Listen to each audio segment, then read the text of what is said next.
Evening, and welcome to the Epilepsy Foundation of New Jersey's webinar series. Tonight's topic will be behavioral and psychiatric problems with epilepsy, presented by Jean Young from the Center for Neurological and Neurodevelopmental Health. Jean has 23 years of pediatric nursing experience, including work in hospitals, home care, schools, and offices. She received her master's degree from Rutgers University. Jean is board certified through the American Nurses Credentialing Center as a pediatric nurse practitioner. A member of the Association of Child Neurology Nurses, she is presently focusing her expertise on clinical research programs at CNNH. She has authored a case study published in the Journal of Pediatric Healthcare and co-authored other articles dealing with pediatric neurological issues. Jean is also the parent of a child with epilepsy. Thank you, Jean, for attending and for presenting this topic, and you may begin. Thank you. I'm happy to be here. Welcome, everyone. I understand that there's people with epilepsy, their family members, as well as professionals who work with people with epilepsy in the listening audience. And I feel a lot of connection with all of these people because I've worked in pediatric neurology for more than 9 years now, and also being the parent of a young adult who has epilepsy. I feel like this is an important topic, and we'll go ahead and get started. We know that 20 to 30% of patients with epilepsy have some kind of psychiatric disturbance, and the reasons for this are multiple and varied. The symptoms of the psychiatric disturbance can be caused by the seizures or a common brain pathology, or sometimes they just happen to coexist. Other causes include a genetic predisposition, a developmental disturbance, alteration of receptor sensitivity, endocrine or hormonal changes. It could be the result of medication or surgical treatment of the epilepsy, and also the psychosocial burden of epilepsy can cause some of these behavioral and psychiatric problems. So there are multiple factors or causes for these problems.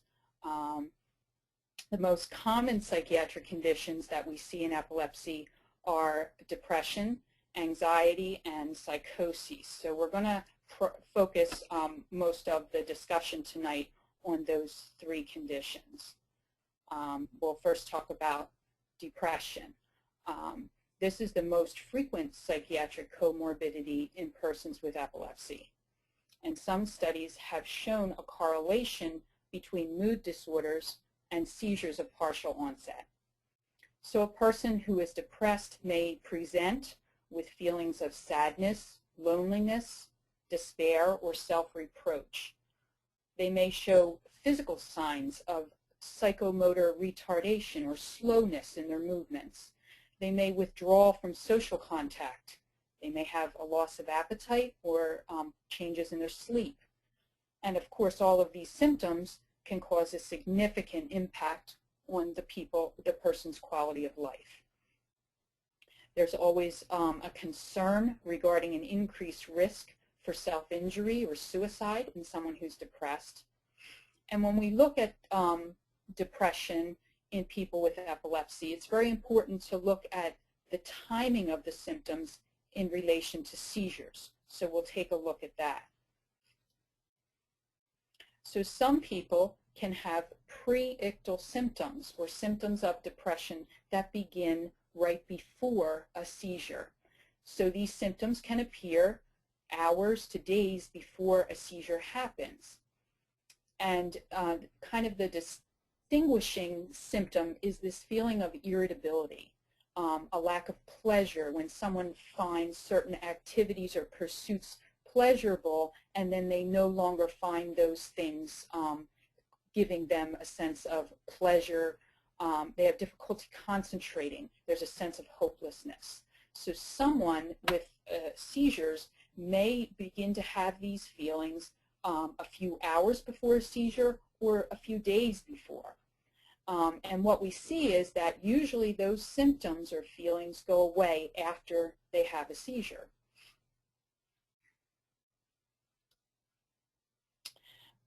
Patients can also have ictal symptoms of depression. So that's symptoms that occur at the time of the seizure.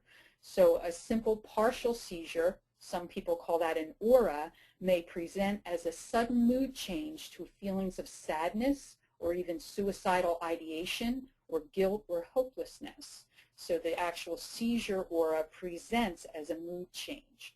Often these symptoms last for a very brief period of time, sometimes less than 30 seconds, followed by an alteration of consciousness leading to a complex partial seizure or a generalized tonic-clonic seizure.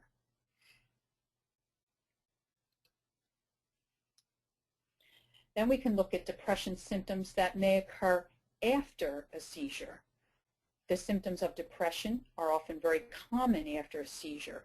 Sometimes they last for about 24 hours. They're often associated with anxiety and sleep and appetite changes in that period after the patient had a seizure. And these feelings and symptoms can often really impact someone's quality of life.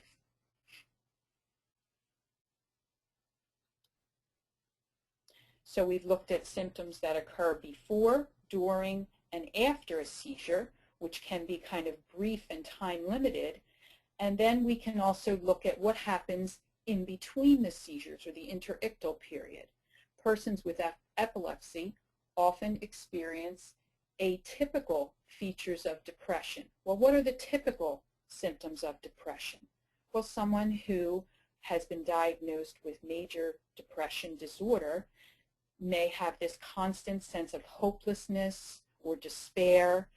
And the key thing is that that sense of hopelessness or despair actually interferes with their ability to work, sleep, eat, and enjoy their normal activities. So they may present with symptoms of fatigue, feelings of worthlessness, impaired concentration, this feeling of anhedonia, or a feeling where they don't get pleasure out of activities and things that normally give them pleasure. They may have symptoms of restlessness, and they may have weight loss or weight gain and changes in their sleep patterns. So those are the kind of the typical way that depression presents. And when we say someone with epilepsy might have atypical features, that means, again, this prominent irritability, poor frustration tolerance, and mood lability that they experience. And sometimes family members who live with someone with epilepsy just describe that as that person's personality, when actually it could be symptoms of depression. And again, the symptoms in between the seizures can last a few hours to several days and then kind of disappear and come back, kind of unrelated to symptoms. Unrelated to the seizures, I'm sorry. So these interictal symptoms of depression can kind of remit and recur, whereas someone who does not have epilepsy and is diagnosed with major depression may have symptoms all the time. So how is depression treated in someone with epilepsy? Well, they have found that the best treatment, the most important treatment, is good seizure control, so that those symptoms of depression that occur around seizures are not happening as frequently if they're not having seizures as frequently. Patients with epilepsy with sustained episodes of depression, the ones we talked about that have the symptoms in between seizures, may benefit from treatment with antidepressants. And some of the anti-epileptic drugs that are on the market have some antidepressant effects. We mentioned valproate, gabapentin, carbamazepine, and lamotrigine are 4 anti-epileptic medications that many patients take that may have some mood elevating effects. There are some antidepressants, a class of antidepressants called MAO inhibitors that can actually lower the seizure threshold and are usually avoided in patients that have epilepsy. And another important treatment for depression is psychotherapy, and they found that that is really just as important as treatment with medication. Now we'll move on to anxiety, and they have found that anxiety can occur in up to 50% of people that have epilepsy. Symptoms of anxiety include a feeling of fear or apprehension accompanied by muscle tension, restlessness, decreased concentration, confusion, and insomnia. The symptoms of anxiety biologically may be related to abnormal functioning of these GABA receptors in the brain. Okay, the GABA receptors are the chief inhibitory neurotransmitters in the brain. So it's a chemical messenger that's widely distributed in the brain and actually helps control fear and anxiety when the neurons are overexcited. Anxiety is found to be common in patients with temporal lobe epilepsy. The amygdala is a structure in the brain that's very important for producing anxiety symptoms as well as epileptic discharges. So it's an almond-shaped group of neurons deep inside the temporal lobe, and this amygdala plays a key role in processing emotions, and it also forms part of the limbic system.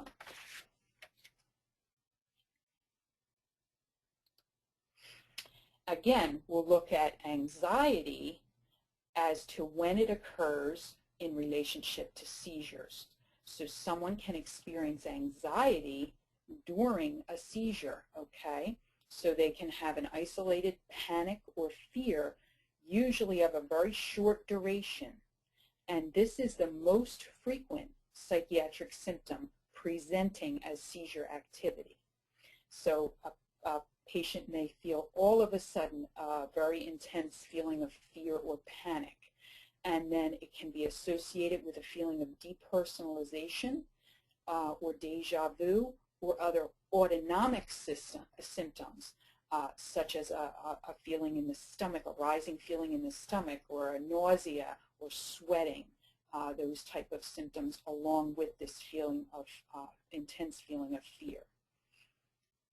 Now, to distinguish, is it a seizure, anxiety associated with a seizure, versus a panic attack, because some people can be diagnosed or have what's called panic attacks. What we find is that panic attacks are longer in duration, and there's no loss of awareness of their surroundings. So the anxiety related to a seizure is often very short in duration, could be less than 30 seconds. A panic attack may last for several minutes. And someone experiencing a panic attack may experience an intense feeling of fear or impending doom. This intense sensation of doom may prevent awareness of the environment, but the patient remains responsive. The difference is when the anxiety is part of a seizure, that intense feeling of anxiety that occurs very briefly may then be followed by a loss of awareness, automatisms, and no memory for the event, and the person becomes unresponsive. So that's the difference between a panic attack and anxiety associated with a seizure. So after a seizure occurs, many patients may experience anxiety, and they may experience symptoms of depression like we already talked about. We also see these symptoms more commonly in the medically refractory patients and the patients who experience prolonged seizures.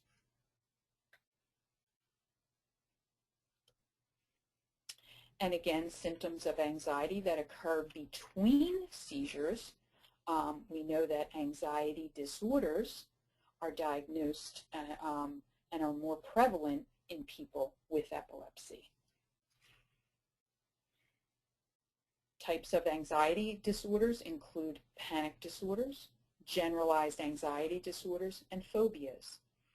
We know that people with epilepsy often worry about their seizures. When am I going to have another seizure? What if it happens at school or at work? What if I get hurt when I have a seizure? I'm worried about becoming forgetful. My memory doesn't seem like it used to be. I'm worried about what's my prognosis, what's going to happen in the future with my seizures. There may be work-related issues. So people with epilepsy have a lot of things on their mind that they worry about related to their seizures. And by worrying about all of these issues, it may lead to avoidance of certain social situations, interacting with others, and isolation. And of course, this would lead to a significant impact on the person's quality of life. This idea of locus of control is a person's perception about the underlying main causes of events in their life. And this is important in people with epilepsy because we often cannot predict when the next seizure is going to occur. So sometimes people with epilepsy may feel like control of the events in their life is outside of their control. It's not in their control. Now we can talk a little bit about the effects of the anti-epileptic drugs. We know that some of the anti-epileptic drugs have benefits for anxiety. The benzodiazepines, the Valium-like medicines, can have beneficial effects for anxiety, as well as gabapentin, pregabalin, and tiagapine. Some of the AEDs have mood-stabilizing properties. These include carbamazepine, valproate, lamotrigine, and oxcarbazepine. Anxiety can be seen sometimes when one of the medications are withdrawn or discontinued. You can see an increase in anxiety because it was having that anti-anxiety effect while the patient was taking it.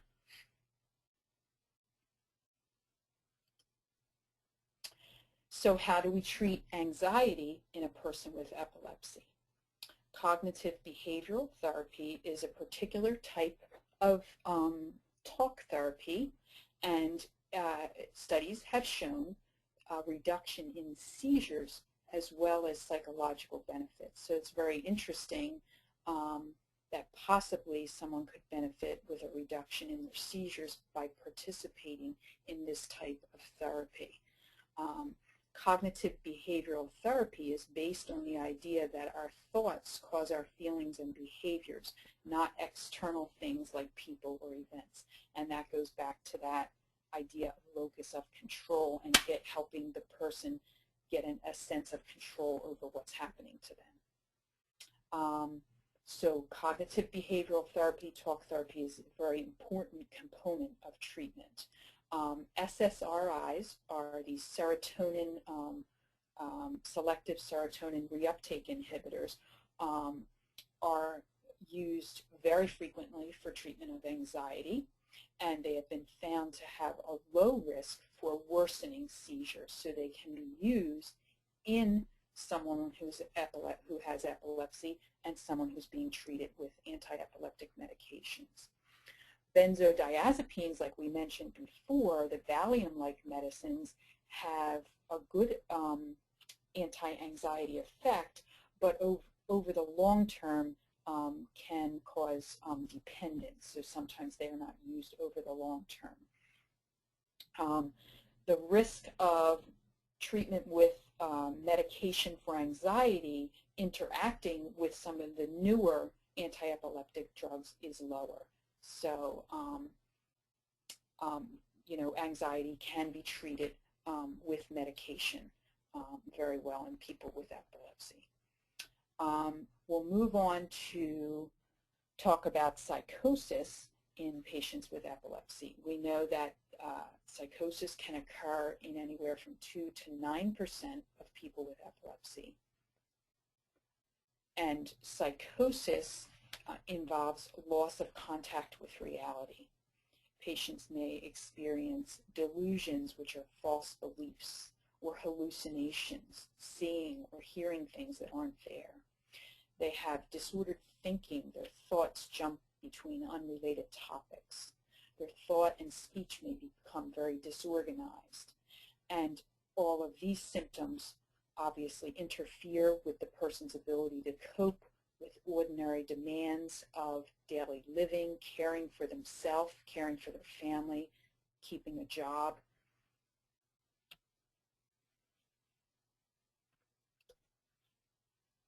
We'll look at symptoms of psychosis in relationship to when seizures happen, just like we looked at depression and anxiety. Someone who experiences a prolonged seizure called status epilepticus can display symptoms during that seizure that could actually mimic psychosis. Otherwise, symptoms of psychosis during a seizure are really very rare. After a seizure, post-ictal psychosis can occur in up to 10% of patients, and they're usually the more intractable patients, the patients that have been treated with numerous medications and continue to have seizures. Oftentimes, the patients that experience psychosis with intractable epilepsy have more than one seizure focus, so more than one area where the seizure activity begins. The episodes of psychosis can last several hours up to several weeks. And the psychosis is often treated with low doses of antipsychotic medication, and often there's a rapid improvement or remission of the psychotic symptoms, and then the medication sometimes can be discontinued and only used for short periods of time. We also know that the symptoms of psychosis occur more commonly in patients that have had epilepsy for at least 10 to 15 years.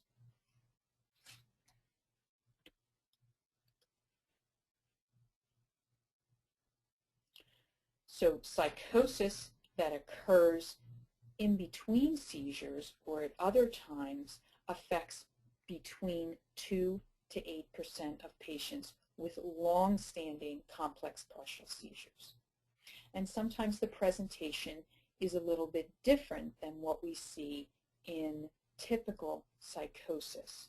So typically, a patient with a diagnosis of psychosis presents with confused thinking, difficulty concentrating, difficulty following instructions, following a conversation. They have a feeling that their emotions have changed. There are what we call positive symptoms, such as the delusions, the hallucinations, the disorganized speech and behavior. And then we also see negative symptoms, such as loss of normal function or restricted range of emotional expression, thought, or speech, and a restriction in their goal-directed behavior. So patients with psychosis that's associated with epilepsy often present with an intact affect, and they're able to relate to other people a little bit better than someone with a typical psychosis. Sometimes the negative symptoms that we discussed are absent, and oftentimes there is no family history.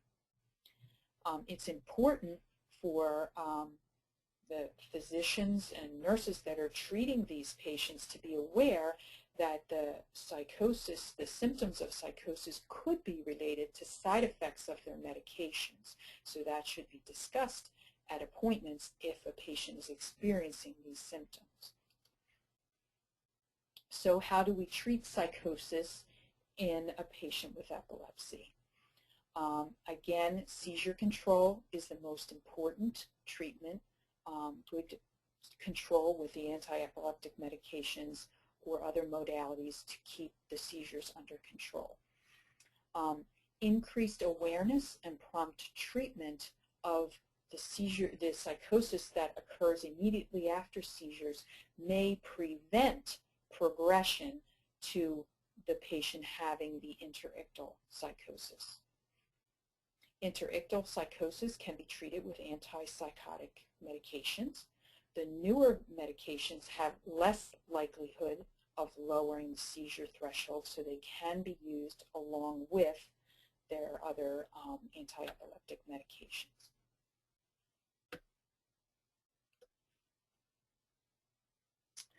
I wanted to bring up this topic of forced normalization. There have been studies done regarding the relationship between seizure control and psychotic symptoms in some patients with intractable epilepsy. Physicians have often observed that the EEG pattern becomes normal during a psychotic episode.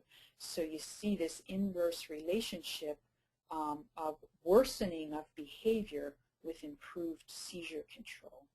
And we see that oftentimes in our practice here at CNNH with the children that we treat that have epilepsy along with the behavioral difficulties. ADHD is a neurobehavioral disorder, often diagnosed in childhood,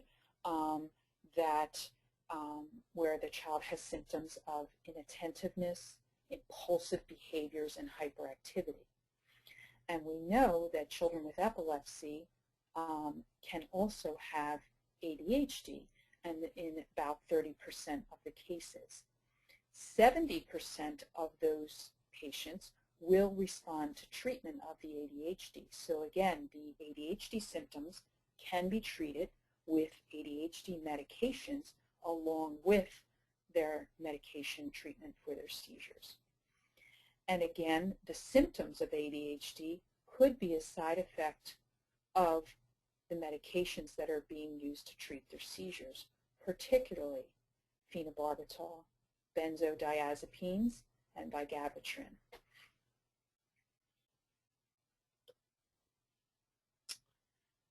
Autism is a neurodevelopmental disorder affecting a child or adult's ability to interact socially with others. There are language impairments often, and stereotypical behaviors typically seen with autism.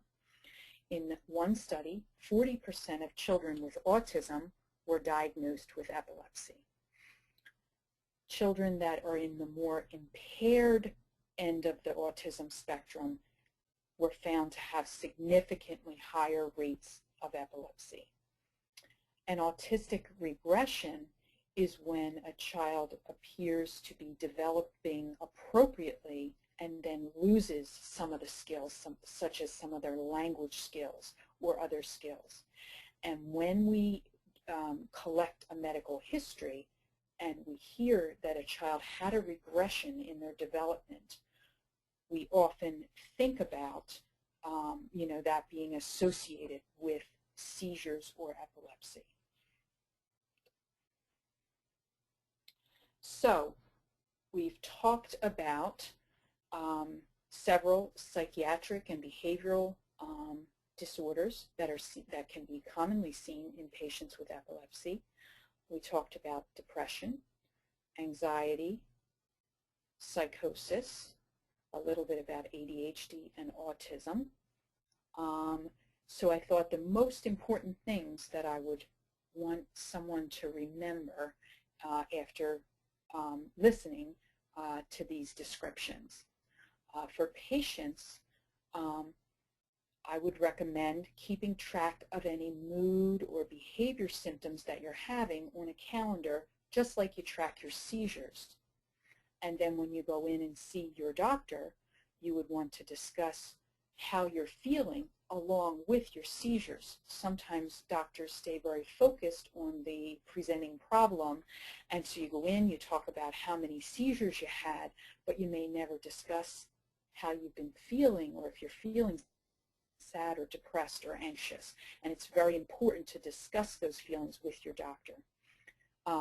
One thing you can do is bring a family member along who can kind of a little bit more maybe objectively describe what they see as far as your mood and behavior to help your doctor understand what's going on. Your doctor may prescribe medication or therapy, such as the talk type therapies that we talked about, or your doctor may refer you to a mental health professional to get treatment.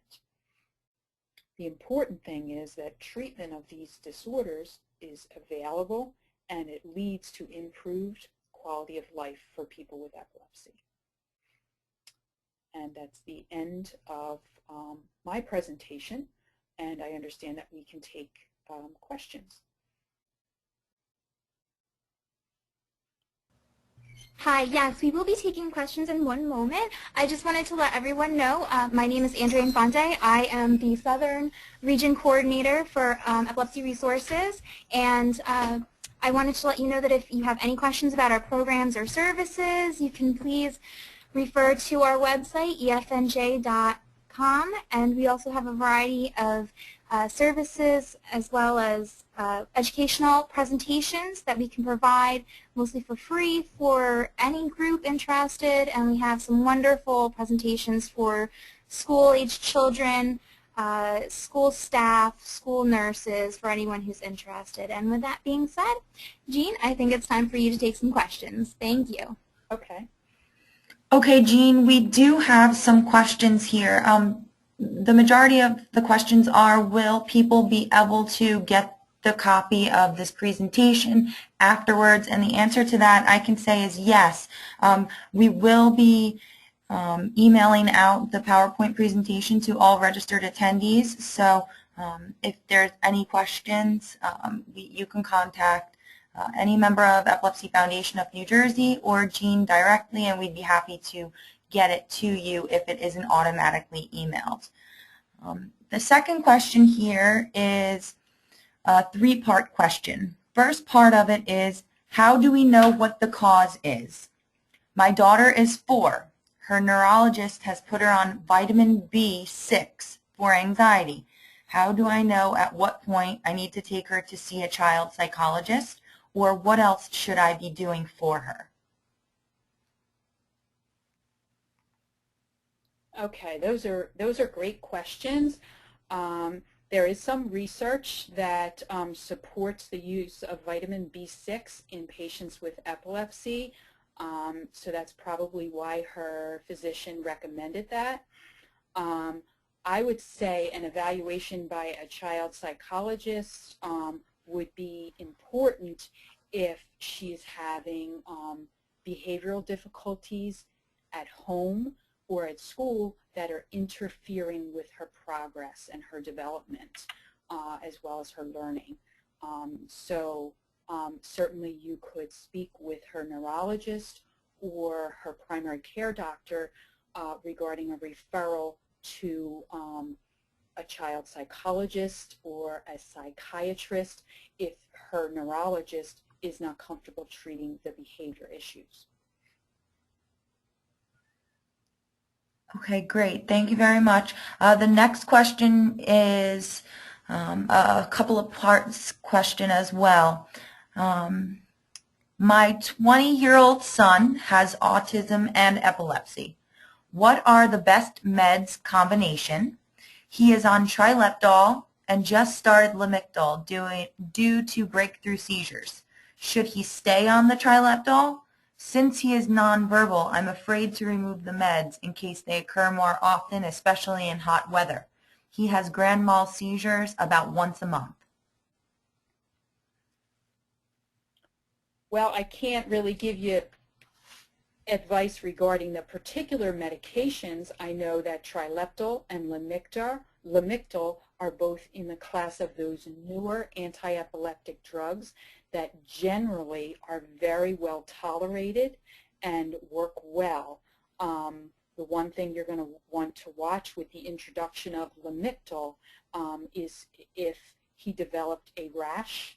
You would notify his doctor right away for instructions regarding treatment of the rash and what to do with the Lamictal and ongoing treatment after that, because there's a small risk of a patient developing a serious allergic reaction with Lamictal.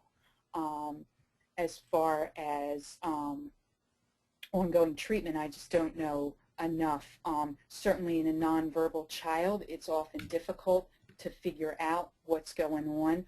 But I found with my patients and their parents are quite tuned into how they behave on a daily basis and can tell if they're not feeling well or if they're exhibiting something that could be a side effect of the medication.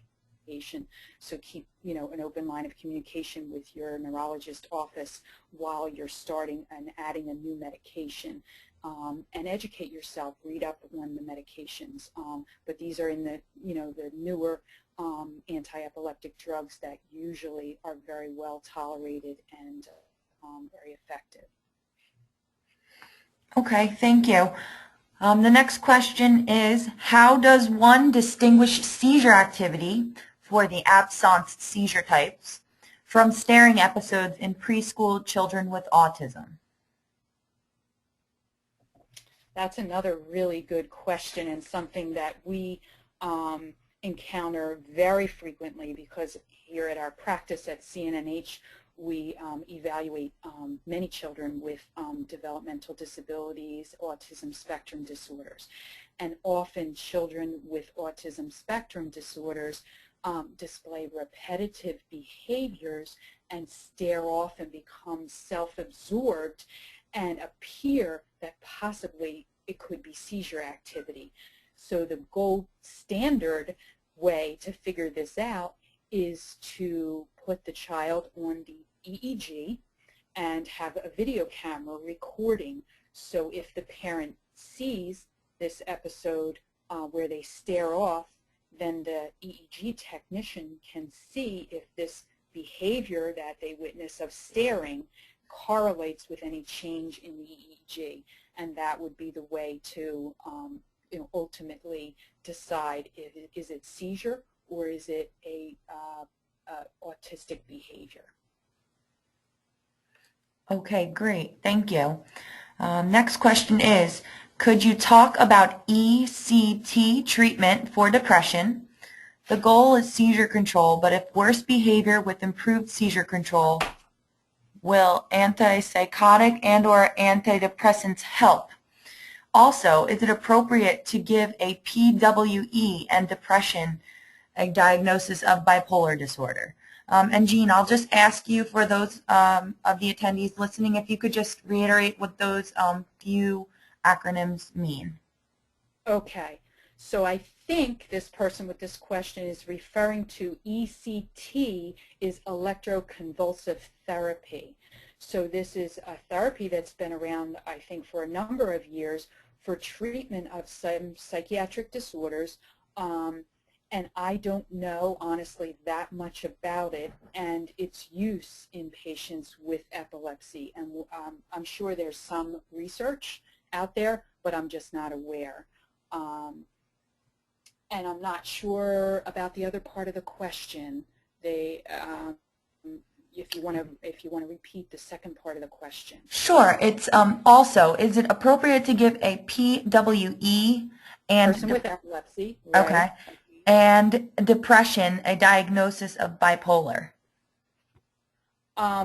Well, bipolar is a separate diagnosis distinguished from depression, and a mental health professional is able to make that be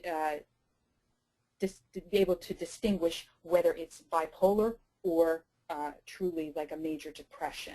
So an evaluation by a mental health professional would help to sort that out. Bipolar disorder is something we didn't really touch on in this presentation, that has to do with episodes of mania where someone feels very energized and up and manic, and then there are periods of feeling quite depressed. So to make that diagnosis, a mental health professional would gather the person's history and see if they meet criteria for a diagnosis of bipolar disorder versus a diagnosis of depression. Fantastic. Thank you. That was the last of our questions, but a lot of our attendees are thanking Jean for sharing her knowledge and thanking you for sharing your helpful advice, so we acknowledge that.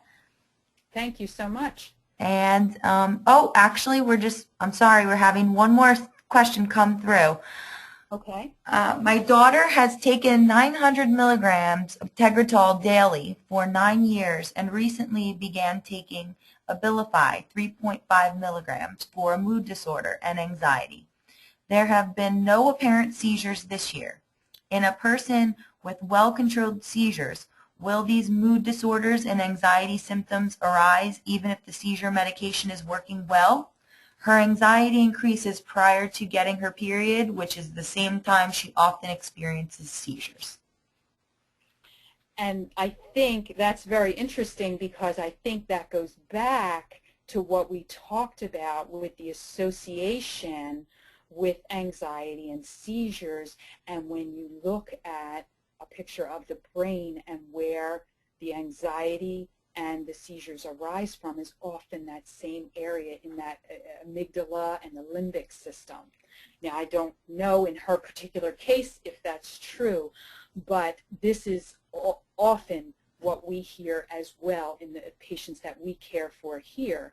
And certainly the mood and anxiety may continue to persist even though her seizures are well controlled.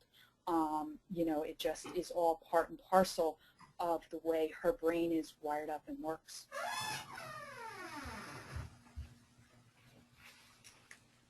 Okay, thank you, Jean. We have a couple more thank yous. So again, we all would like to take a moment to thank CNNH and Jean Young for presenting this presentation for us. So thank you again, Jean. And just as a follow-up, again, we will be offering this webinar PowerPoint presentation via email afterwards. And if anybody has any questions further, please contact the Epilepsy Foundation of New Jersey or Jean Young with CNNH. Thank you very much, everybody. Have a good night. Thank you.